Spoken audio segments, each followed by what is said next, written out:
Hello नमस्कार दोस्तों, स्वागत है आप सभी का स्टडी संग्राम के यूट्यूब चैनल पर। BEd entrance exam 2023 full paper solve करने वाले हैं। जीके, हिंदी, रीजनिंग के मोस्ट इंपॉर्टेंट क्वेश्चन होंगे जो आपके एग्जाम में देखने को मिलेंगे। तो पहला ही क्वेश्चन आपकी स्क्रीन पर है, बताइएगा कि क्या उत्तर होगा। संविधान का उद्देश्य प्रस्ताव किसके द्वारा प्रस्तुत किया गया? महात्मा गांधी, जवाहरलाल नेहरू, भीमराव अंबेडकर या रविन्द्रनाथ टैगोर। अब उद्देश्य प्रस्ताव की बात की जा रही है, तो उद्देश्य प्रस्ताव को अब किस नाम से हम लोग जानते हैं? यही क्या उद्देश्य प्रस्ताव आपका क्या कहलाता है? प्रस्तावना कहलाता है। उद्देश्य प्रस्ताव आपका क्या कहलाता है? प्रस्तावना कहलाता है। आखिर पेश किसने किया था? तो सर पेश किसने किया था? जवाहरलाल नेहरू ने किया था। ये कब किया था? संविधान सभा की तीसरी बैठक में किया था। अब तीसरी बैठक कब हुई थी? 11 दिसंबर 1946 को क्या होता है? तीसरी बैठक संविधान सभा की होती है, जिसमें क्या होता है? उद्देश्य प्रस्ताव प्रस्तुत किया जाता है, जिसे हम प्रस्तावना के नाम से जानते हैं। अब क्या है? उद्देश्य प्रस्ताव प्रस्तुत किया गया, लेकिन प्रश्न यहां से एक और पूछा जाता है कि प्रस्तावना को संविधान की आत्मा किसने कहा था? प्रस्तावना को संविधान की आत्मा किसने कहा था? नोट कर लो, क्वेश्चन बनेगा। तो जवाहरलाल नेहरू ने कहा था। पूछा जाए कि अनुच्छेद 32 को संविधान की आत्मा किसने कहा? तो अनुच्छेद 32 को भीमराव अंबेडकर ने संविधान की आत्मा कहा था। और उद्देश्य प्रस्ताव किसने प्रस्तुत किया? जवाहरलाल नेहरू। ऑप्शन नंबर भी बिल्कुल करेक्ट हो जाएगा। नेक्स्ट क्वेश्चन देखिएगा, बताइएगा यक्षगान किस राज्य का प्रमुख नृत्य कला है? असम का, कर्नाटक का, केरल का, गुजरात का। मोस्ट इंपॉर्टेंट क्वेश्चन है जो कि प्रीवियस ईयर में पूछा भी जा चुका है। अब देखो यक्षगान कहाँ का हो जाएगा? तो कर्नाटक का प्रमुख नृत्य आपका हो जाएगा। अब बात करते हैं असम का, तो असम का क्या होगा? असम का बिहू हो जाता है। बिहू कहाँ का होगा? असम का हो जाएगा। एग्जाम में प्रश्न आ चुका है। अब केरल का क्या होता है सर? कथकली। अगर पूछें सर कथकली क्या होगा, तो सर कथकली केरल का होता है। अगर बात करते हैं गुजरात की, तो गुजरात का क्या होगा सर? तो गुजरात का गरबा क्या हो जाता है? गुजरात का हो जाता है। तो ये कुछ इंपॉर्टेंट क्वेश्चन है। नेक्स्ट देखो, एशिया की सबसे बड़ी खारे पानी की झील कहाँ स्थित है? आंध्र प्रदेश, तेलंगाना, उड़ीसा या मणिपुर। अब सभी लोग सबसे पहले सोचो कि सबसे बड़ी खारे पानी की झील कौन सी होगी? तो चिल्का झील होती है। कौन सी झील होती है? चिल्का झील होती है। अब चिल्का झील होती है सर कहां पर होगी? या उड़ीसा में होगी। ऑप्शन नंबर सी आपका बिल्कुल करेक्ट हो जाएगा। नेक्स्ट क्वेश्चन देखिएगा, आपकी स्क्रीन पर है, बताइएगा भारतीय संविधान में कितनी भाषाओं को मान्यता प्राप्त है? कितनी भाषाओं को? 18 भाषाओं, 22 भाषा या 24 भाषा या 28 भाषा। अब बात करते हैं भाषा से संबंधित अनुसूची आपकी कौन सी होगी? संविधान में बात करते हैं भाषा से संबंधित अनुसूची कौन सी होगी? तो 8वीं अनुसूची भाषा से संबंधित होती। क्या मूल संविधान में जब लागू हुआ था तो उस समय 8वीं अनुसूची में कितनी भाषाएं थी? तो 14 भाषाएं पहले थी। लेकिन वर्तमान में कितनी भाषाएं सर हो जाती हैं? तो वर्तमान में अगर बात करते हैं तो 22 भाषाएं हो जाती। तो कितनी भाषाएं हो जाएंगी? ऑप्शन नंबर 2 लोग जिन लोगों ने उत्तर दिया 22 आपका बिल्कुल करेक्ट हो जाएगा। नेक्स्ट क्वेश्चन देखिएगा, आपकी स्क्रीन पर है, मौलिक अधिकार संबंधित है। 5 नंबर क्वेश्चन पर पहुंच चुके हैं। मोस्ट इंपॉर्टेंट क्वेश्चन कि मौलिक अधिकार संबंधित है। उससे पहले बताइएगा मौलिक अधिकार के प्रावधान को किस देश के संविधान से लिया गया है? बताइएगा मौलिक अधिकार के प्रावधान को किस देश के संविधान से लिया गया है? तो यूएसए या अमेरिका से लिया गया है। अब यहां से प्रश्न पूछा गया कि संबंधित किससे? भाग 2 से, भाग 3 से, भाग 4 से या भाग 4 का से। बताइएगा कौन सा उत्तर होगा? तो भाग 3 क्या हो जाएगा आपका? मौलिक अधिकार से संबंधित हो जाएगा।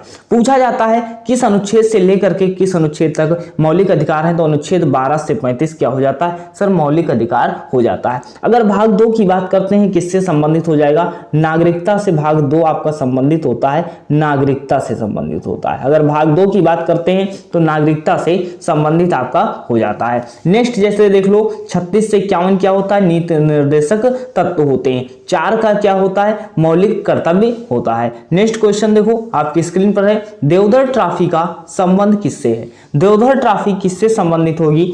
टेबल टेनिस से, फुटबॉल से, क्रिकेट से या हॉकी से। बताइएगा, काफी अच्छा प्रश्न है कि देवधर ट्रॉफी का संबंध किससे है? तो देवधर ट्रॉफी का संबंध आपका क्रिकेट से हो जाएगा। ये प्रश्न पूछा गया, जैसे देवधर ट्रॉफी पूछे या दिलीप ट्रॉफी पूछे, ये सभी क्या हो जाएंगी?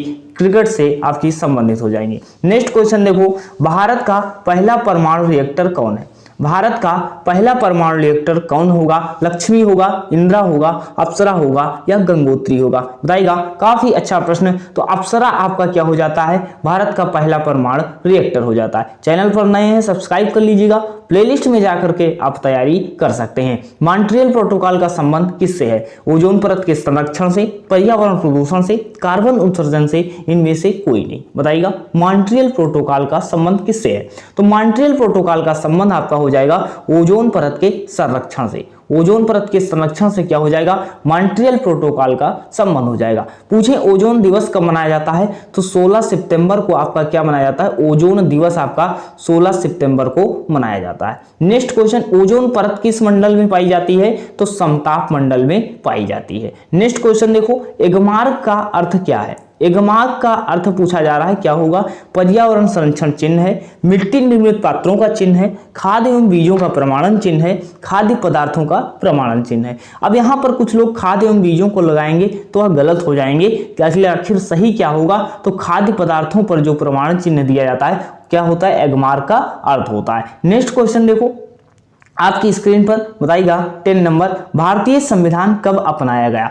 अब अपनाया गया और लागू कब हुआ अलग अलग हो जाता है। सर लागू पूछे या अपनाया गया या अंगीकार पूछे? अगर अपनाया गया तो पूछे तो क्या इसको बोलते हैं? अंगीकृत बोलते हैं या अंगीकार? तो ये प्रश्न आपके एग्जाम में आ चुका है। तो कब हुआ था? अंगीकृत हुआ या अपनाया गया? तब कब होगा? 26 नवंबर 1949 को। अब 26 नवंबर 1949 को ऐसे याद कर लो, कभी गलती नहीं होगी। 26 नवंबर को संविधान दिवस के रूप में मनाते हैं क्योंकि संविधान अंगीकृत हुआ था, संविधान अपनाया गया था। लेकिन बात करते हैं लागू कब हुआ था। अगर सर लागू की बात करें तब लागू तो 26 जनवरी 1950 को होता है, लेकिन अपनाया गया पूछे तो 26 नवंबर 1949 को हो जाएगा। ऑप्शन नंबर डी बिल्कुल करेक्ट हो जाएगा और 26 नवंबर को संविधान दिवस के रूप में हम लोग मनाते हैं। नेक्स्ट क्वेश्चन देखो, अगर क्लास पहली बार चैनल विजिट किए तो उन सभी के पास शेयर कर दीजिए जो लोग बीएड एंट्रेंस की प्रिपरेशन कर रहे हैं। सौर ऊर्जा का मुख्य स्रोत क्या है? सौर ऊर्जा का स्रोत क्या है या सूर्य की ऊर्जा का स्रोत क्या है? ये प्रश्न है, सूर्य की ऊर्जा का स्रोत क्या है? सूर्य की ऊर्जा का स्रोत क्या है? या प्रश्न इसमें था कि सूर्य की ऊर्जा का आखिर स्रोत क्या होता है? नाभिकीय संलयन होगा या नाभिकीय विखंडन होगा, सूर्य का संकुचन होगा, सूर्य का प्रसार होगा? देखिएगा तो सूर्य की ऊर्जा का स्रोत आपका क्या हो जाएगा? नाभिकीय संलयन होता है। नाभिकीय संलयन में होता क्या है? हाइड्रोजन जो होता है आपका हीलियम में कन्वर्ट होता है। हाइड्रोजन क्या होता है सर? हीलियम में कन्वर्ट होता है। हाइड्रोजन से एक प्रश्न आपके एग्जाम में और पूछा जाता है, सर भविष्य का ईंधन किसे कहा जाता है? तो भविष्य का ईंधन आपका हाइड्रोजन को कहा जाता है। भविष्य का ईंधन पूछे तो हाइड्रोजन को कहा जाता है। हाइड्रोजन हीलियम में कन्वर्ट होता है तो क्या होता है? नाभिकीय संलयन होता है। तो ऑप्शन नंबर ए बिल्कुल करेक्ट हो जाएगा। नेक्स्ट क्वेश्चन देखो आपकी स्क्रीन पर है, हिंदी के कुछ क्वेश्चन होंगे। आलू किस भाषा का शब्द है? आलू किस भाषा का शब्द है? पुर्तगाली शब्द है, चीनी शब्द है, अरबी शब्द है या अंग्रेजी शब्द है? आलू किस भाषा का शब्द हो जाएगा? तो आलू आपका पुर्तगाली शब्द हो जाएगा। नेक्स्ट क्वेश्चन देखिएगा आपकी स्क्रीन पर है, शुद्ध शब्द को स्त्रीवाचक बनाने के लिए किस प्रत्यय का प्रयोग हुआ है? शुद्ध शब्द को स्त्रीवाचक बनाने के लिए किस प्रत्यय का प्रयोग हुआ है? ये, ई, इक, आ। बताइएगा, काफी अच्छा प्रश्न हो जाएगा। तो शुद्ध पूछे, शुद्ध चाहे पूछ ले, चाहे आपसे अज पूछ ले, ये दोनों प्रश्न आपके एग्जाम में पूछे गए हैं। चाहे अज पूछे चाहे शुद्ध पूछे, इन दोनों को आपका स्त्रीवाचक बनाने के लिए किस प्रत्यय का प्रयोग होगा? तो बहुत लोग क्या करते हैं, इसमें गलती ये लगा के चले आते हैं जो कि गलत हो जाता है। तो सही कौन सा होगा? आपका ऑप्शन नंबर डी बिल्कुल करेक्ट होगा। तो आ लगाना है आपको, सुता हो जाएगा, तब आप जाकर स्त्रीवाचक शब्द हो जाएगा। नेक्स्ट क्वेश्चन देखिएगा आपकी स्क्रीन पर है, निम्नलिखित में से अनिश्चयवाचक सर्वनाम है जो संज्ञा के स्थान पर प्रयुक्त हो वह क्या होते हैं? सर सर्वनाम होते हैं। अब अनिश्चयवाचक अर्थात जो निश्चित ना हो। अब निश्चित ना हो सर क्या है कि ये क्या है? तो पता लग जाएगा भाई, ये पानी है, ये फोन है, यह घर है तो यह घर है या रमेश का घर है। क्लियर हो जाता है भाई, कौन आया, कौन आया या कुछ दे दो, तो इसमें आपका कौन होगा। देखो कौन होता है आपका, तो एक प्रश्नवाचक सर्वनाम आपका हो जाता है। अगर बात करते हैं कुछ की, तो कुछ पता नहीं होता है भाई, कुछ कितना, तो निश्चय होता है। जैसे हम बात करते हैं कुछ रुपए दे दो, तो कुछ रुपए कितने रुपए दे दो, क्लियर नहीं। अनिश्चयवाचक सर आपका क्या हो जाएगा? अनिश्चयवाचक सर्वनाम हो जाएगा। अगर कोई पूछ ले, यहां पर एक शब्द और पूछा जाता है, कोई कैसा सर्वनाम है, तो कोई पूछे या कुछ पूछे तो क्या क्या होता है, अनिश्चयवाचक सर्वनाम के उदाहरण हो जाते हैं। नेक्स्ट क्वेश्चन देखिएगा, आपकी स्क्रीन पर है, देखो काफी अच्छा प्रश्न है, सा का उच्चारण स्थान कौन सा है। अब तीनों सा पूछे जाते हैं, इनका दांत से होगा या मूर्धा से होगा, तालु से होगा या कंठ से होगा, बताइएगा इसमें कौन सा उत्तर आपका बिल्कुल करेक्ट होगा। तो सा की बात करते हैं सर, ए सा एक पूछा जाता है, एक आपका दंत सा पूछा जाता है और एक सा। ए सा क्या होता है सर, तालु से उच्चारण होने वाला सा कौन सा होता है, तालव्य सा हो जाता है। अगर बात करते हैं सफेरा वाला सा, तो ये क्या होता है, दंत से दांत से उच्चारण होता है, इसे दंत सा कहते हैं। अगर इस सा की बात करते हैं तो ये आपका कौन होता है सर, मूर्धन्य होता है, मूर्धा से उच्चारण होता है। तो तीनों सा आप याद कर लो सर। तालव्य सा कौन होता है, आपका तालु वाला सा हो जाता है, आपका सफेरा वाला सा दंत से उच्चारण होता है, और बाकी षटकोण जिसे कहते थे तो वह क्या होता है, मूर्धन्य से उच्चारण होता है। नेक्स्ट क्वेश्चन देखो, प्रकृति के सुकुमार कवि कहे जाते हैं। प्रकृति के सुकुमार कवि किसे कहा जाता है, सूर्यकांत त्रिपाठी निराला, सुमित्रा नंदन पंत, जयशंकर प्रसाद या कबीरदास। 16 का उत्तर दीजिएगा, कौन सा उत्तर आपका बिल्कुल करेक्ट होगा। तो प्रकृति का सुकुमार कवि किसे कहा जाता है, तो सूर्यकांत त्रिपाठी निराला को कहा जाता है। सूर्यकांत त्रिपाठी निराला से एक प्रश्न पूछा गया कि इनको किस रचना के लिए ज्ञानपीठ पुरस्कार मिला था। तो ज्ञानपीठ पुरस्कार किसके लिए मिला था, इनकी रचना चिदंबरा के लिए इनको ज्ञानपीठ पुरस्कार मिला था। अगर प्रकृति का सुकुमार कवि पूछे तो सूर्यकांत, जो आपका होंगे सुमित्रा नंदन पंत होंगे।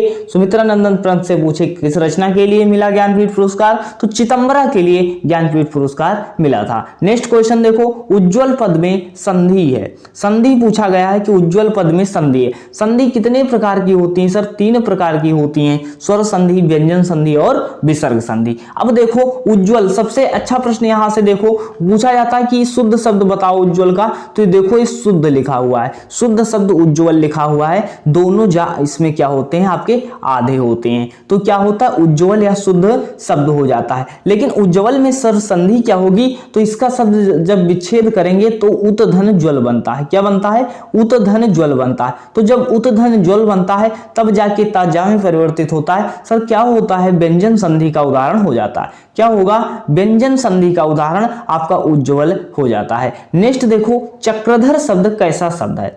चक्रधर शब्द पूछा जा रहा है सर, कैसा शब्द है। एक बार आपके एग्जाम में पूछा गया कि रचना के आधार पर शब्द के भेद कितने होते हैं। सर रचना के आधार पर शब्द के भेद 3 होते हैं। कौन कौन से होते हैं, रूढ़ होता है, यौगिक होता है, योग रूढ़ होता है। रूढ़ होगा, यौगिक होगा, योग रूढ़ होगा। सर रूढ़ शब्द का उदाहरण क्या होता है सर, जो पहले से जन्मे हो, जिनके बारे में हम केवल एक ही अर्थ निकाल सकते हो। जैसे हम बात करते हैं पशु की, तो पशु क्या हो जाता है सर, रूढ़ शब्द हो जाता है। अगर यौगिक की बात करते हैं, दो शब्दों से योग से बनते हैं सर, जैसे विद्याधन आलय अर्थात विद्यालय, तो विद्यालय आपका क्या होगा, यौगिक शब्द आपका हो जाता है। अगर विद्यालय की बात करते हैं तो यौगिक शब्द होते हैं, 2 शब्दों के योग से बनते हैं। रूढ़ शब्द क्या होता है सर, जैसे पशु बता दिया। योग रूढ़ क्या होता है सर, तीसरा अर्थ देते हो, अर्थात जितने बहुव्रीहि समास होंगे वह सभी क्या होते हैं, योग रूढ़ शब्द होते हैं। तो ये क्या हो जाएगा सर, योग रूढ़ शब्द होगा। चक्रधर की बात करते हैं तो चक्र को धारण करने वाले विष्णु कृष्ण दोनों लोग हो जाते हैं, तो तीसरा अर्थ दे रहा है, अर्थात इनडायरेक्टली किसको बता रहे हैं, विष्णु को बता रहे हैं,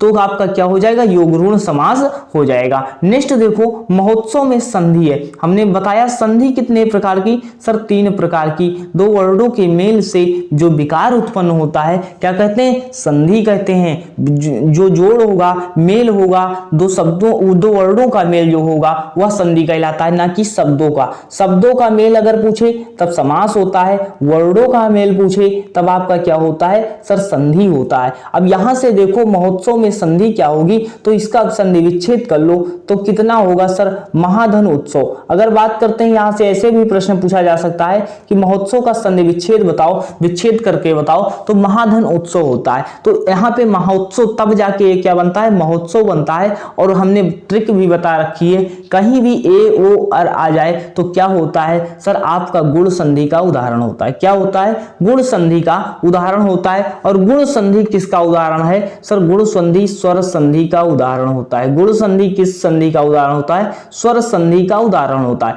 तो महोत्सव में कौन सी संधि हो जाती है सर, गुण स्वर संधि। ऑप्शन नंबर ए बिल्कुल करेक्ट हो जाता है। नेक्स्ट क्वेश्चन देखो, प्रसारण का विलोम क्या होगा। प्रसारण का विलोम शब्द क्या होगा। काफी अच्छा प्रश्न है, उल्टा पूछा जा रहा है। विलोम शब्द मतलब विपरीत शब्द क्या होगा? प्रतिपादन होगा, आरक्षण होगा, आकुंचन होगा या अंबर होगा? बताइएगा। प्रसारण का विलोम क्या होगा? तो प्रसारण का विलोम क्या होगा? आकुंचन होगा। क्या होगा?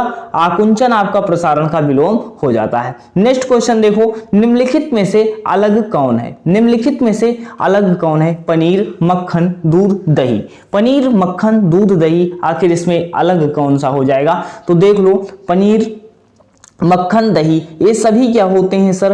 दूध से बनने वाले होते हैं, जबकि दूध आपका क्या हो जाएगा? अलग हो जाएगा। नेक्स्ट क्वेश्चन आपकी स्क्रीन पर देखो, रीजनिंग का ही प्रश्न है कि यदि आप किसी कतार में दोनों सिरों से गिनने पर 12वें व्यक्ति हैं तो कतार में कुल व्यक्तियों की संख्या बताइए। देखो, एक व्यक्ति है, मान लो आप ही हो, ठीक है। मान लेते हैं कोई भी व्यक्ति है, जैसे मान लो कोई रमेश, ठीक है, रमेश है। अब रमेश क्या है? ये दोनों तरफ से गिना जा रहा है भाई, दोनों तरफ से गिना जा रहा है। अगर दाएं से गिना जा रहा है तब भी यह कितने नंबर पे? 12 नंबर पे। बाएं से गिना जा रहा है तब भी 12 नंबर पे। अब भाई 12 दोनों तरफ से गिन लिया गया, लेकिन आप ध्यान नहीं दिए कि रमेश का जो काउंट किया गया ये 2 बार गिना गया, तो रमेश को 1 बार तो घटाना पड़ेगा। तो ये देखो, इसकी ट्रिक क्या होगी? जब एक व्यक्ति का दोनों तरफ से स्थान दे दिया जाए तो दोनों को जोड़ करके एक माइनस कर देना। क्या? जब एक व्यक्ति का स्थान दोनों तरफ से दिया जाए तो दोनों को जोड़ करके एक माइनस कर देना, उत्तर आ जाएगा। तो आप किसी कतार में दोनों सिरों से गिनने पर 12वें व्यक्ति हैं, तो 12वें व्यक्ति हैं तो अर्थात दोनों तरफ से हैं, तो 12 से कितना होगा? 24 हो जाएगा, 24 हो जाएगा। तो कतार में कुल व्यक्तियों की संख्या पूछी जा रही है, तो भाई एक व्यक्ति का 2 तरफ से काउंट कर दिया गया तो एक माइनस कर दो, कितना हो जाएगा? तो कुल लोग कितने होंगे? पंक्ति में 23 लोग हो जाएंगे। पहले कितने थे? हो गए थे 24। तो 24 क्यों हुए? क्योंकि एक व्यक्ति का दोनों तरफ से जो है गिना जा चुका था, तो 23 ऑप्शन नंबर सी आपका बिल्कुल करेक्ट हो जाएगा। कुल व्यक्तियों की संख्या 23 होगी। नेक्स्ट क्वेश्चन आपकी स्क्रीन पर है, निम्नलिखित में से विषम को चुनिए। अब इसमें विषम आपको चुनना है सर 72, 45, 81, 28। आखिर इसमें विषम कैसे चुनोगे? इन प्रश्नों को कैसे करोगे? तो देखो, विषम में होता क्या है सर, इसमें कुछ नहीं करना, कोई नियम न लगाना। जब आपको ऐसे क्वेश्चन इजी मिले तो कुछ ना करना, जोड़ देना आपस में संख्याओं को। तो सर 7 2 कितना होता है? सर 9 होता है। 5 4 कितना होता है? सर 9 होता है। 8 1 कितना होता है? 9 होता है। सर बिल्कुल क्लियर हो गया सर, 9 9 इनका जोड़ आ रहा है, लेकिन 28 का जोड़ कितना आ रहा है? सर 10 आ रहा है। तो क्या है? ये अलग हो जाएगा। देखो बिल्कुल अलग हो गया, 3 अलग थे और ये चौथा बिल्कुल अलग हो जाएगा। नेक्स्ट देखो, ब्लड रिलेशन का प्रश्न है कि शर्मा जी ने कहा कुछ देर के लिए आप शर्मा जी बन जाओ। एग्जाम में कोई नहीं देखेगा कि आप शर्मा जी हो या वर्मा जी हो, आप शर्मा जी बन जाओ और एग्जाम में 2 नंबर करके सही करके चले आना। अब देखो, शर्मा जी ने कहा यह लड़की मेरी माँ की। तो शर्मा जी आप हो, ठीक है, शर्मा जी आप हो, मेरी माँ अर्थात ये लड़की जो है, कोई लड़की जो है, क्या कहते हैं? शर्मा जी मेरी माँ के पोते। तो शर्मा जी की माँ अर्थात आप शर्मा जी की माँ के पोते। तो शर्मा के पोता कौन होगा? आप माँ का पोता कौन होगा? आपका लड़का होगा, शर्मा जी का लड़का। तो शर्मा जी का लड़का जो होगा ये शर्मा जी का लड़का हो गया। तो माँ का पोता अर्थात शर्मा जी का लड़का की पत्नी है, तो पत्नी है ये लड़की जो थी, ये क्या है? इनकी माँ की, शर्मा की माँ के पोते की पत्नी है। तो शर्मा की माँ का जो पोता होगा वह शर्मा का लड़का होगा। तो क्या होगा? इसकी पत्नी कौन होगी? इसकी पत्नी इसकी बहू होगी। तो बहू होगी तो शर्मा जी का उस लड़की से क्या संबंध होगा? तो शर्मा जी कौन हो जाएंगे इस लड़की के? जब भाई लड़के की पत्नी क्या होगी? लड़के की पत्नी क्या होगी? बहू होती है। और ये शर्मा जी कौन हो जाएंगे? ससुर हो जाएंगे। शर्मा जी के बारे में प्रश्न पूछा गया था। उम्मीद है आशा है इस प्रश्न को आप लोग समझ चुके होंगे और कर भी लेंगे। आपको एग्जाम में स्वयं को शर्मा जी मान लेना, प्रश्न एग्जाम में हो जाएगा, ऐसे प्रश्न अगर आते हैं। नेक्स्ट क्वेश्चन देखो, आपकी स्क्रीन पर है, लुप्त संख्या पद ज्ञात कीजिए। लुप्त संख्या का पद ज्ञात करना है सर, क्या होगा? HICD 89 है, बताइएगा इसमें क्या ऐसे कैसे आप होगा? 89 कैसे लिखा गया है और क्वेश्चन मार्क लगा हुआ है। देखो यच आई, यच की बात करते हैं सर, यच का स्थान कितना होता है सर, यच का स्थान 8 होता है, आई का स्थान जो होता है 9 होता है सर, आई का स्थान, यच का स्थान 8 होता है, आई का 9 होता है। तो देखो सर यच आई को क्या लिख दिया गया, 89 लिख दिया गया। तो इसका मतलब सी डी को उठा करके इधर लिखा गया होगा। तो सी और डी की बात करते हैं, सी कितने नंबर पे सर, 3 नंबर पे, डी कितने नंबर पे सर, 4 नंबर पे। तो कितना होगा सर, 34 होगा। कितना होगा, 34 होगा। क्या 34 किसी में है, तो बिल्कुल सही है, ऑप्शन नंबर ए आपका बिल्कुल करेक्ट हो जाएगा। तो ये पूरे 25 क्वेश्चन थे। आपको आशा करते हैं, उम्मीद करते हैं समझ में आया होगा। पूरे एग्जाम ओरिएंटेड क्वेश्चन थे और एग्जाम में प्रीवियस ईयर में भी पूछे जा चुके हैं। यहां से आपके एग्जाम में क्वेश्चन बनने की उम्मीद भी है। तो इसी तरह आप तैयारी करना चाहते हैं तो चैनल को सब्सक्राइब कर सकते हैं, प्लेलिस्ट में जाकर के अपनी तैयारी को एक नई दिशा दे सकते हैं और न्यू क्लासेस आपको कंटिन्यू मिलती रहती हैं, जिसके लिए आप चैनल सब्सक्राइब करके नोटिफिकेशन ऑन कर लीजिए, ताकि आपको एग्जाम से पहले जो भी तैयारी कराई जाए, जो भी क्लास दी जाए, तो आपको सबसे पहले मिल जाए। तो मिलते हैं नेक्स्ट वीडियो में। धन्यवाद।